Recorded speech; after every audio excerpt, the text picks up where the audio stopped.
જય ભીમ, નમો બુદ્ધાય. હું દિનેશભાઈ પાતર, એડવોકેટ ગોંડલ.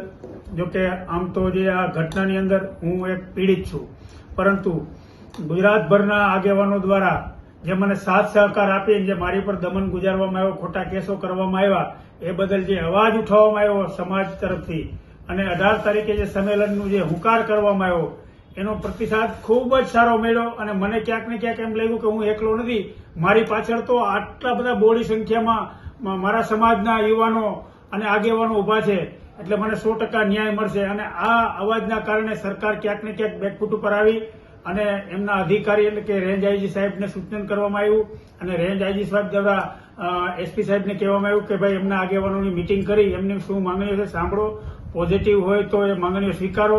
અમને એને આજ રોજ જેતપુર મુકામે ડીવાયએસપી કચેરી ખાતે એસપી સાહેબ અને 2 ડીવાયએસપી, ગોંડલના ડીવાયએસપી, જેતપુરના ડીવાયએસપી અને સમાજના આગેવાનો દ્વારા આજે મિટિંગ કરવામાં આવી. એમાં જે સમાજ દ્વારા, સમાજના આગેવાનો દ્વારા જે મારી 2 માંગણીઓ છે કે મારી ઉપર ખોટા કેસો કરવામાં આવ્યા, એ કેસોમાંથી મને રિમૂવ કરવામાં આવે અને જે અધિકારીઓ પોતાની સત્તાનો દુરુપયોગ કર્યો છે એની ઇન્કવાયરી કરી અને એની ઉપર કાયદેસરની કાર્યવાહી કરવાનો કોલ લેખિતમાં આપેલો અને બાંહેધરી આપી, જે સમાજના આગેવાનોને ક્યાંક ને ક્યાંક ગળે ઉતરતા અને આમ સંમેલન હાલનું છે એ મોકૂફ રાખવાની જાહેરાત કરે છે. તો એ બાબતે હું સંમત છું અને સમાજનો જે મને સહકાર આપ્યો એ બદલ બધાનો ખૂબ ખૂબ આભાર માનું છું. Thank you.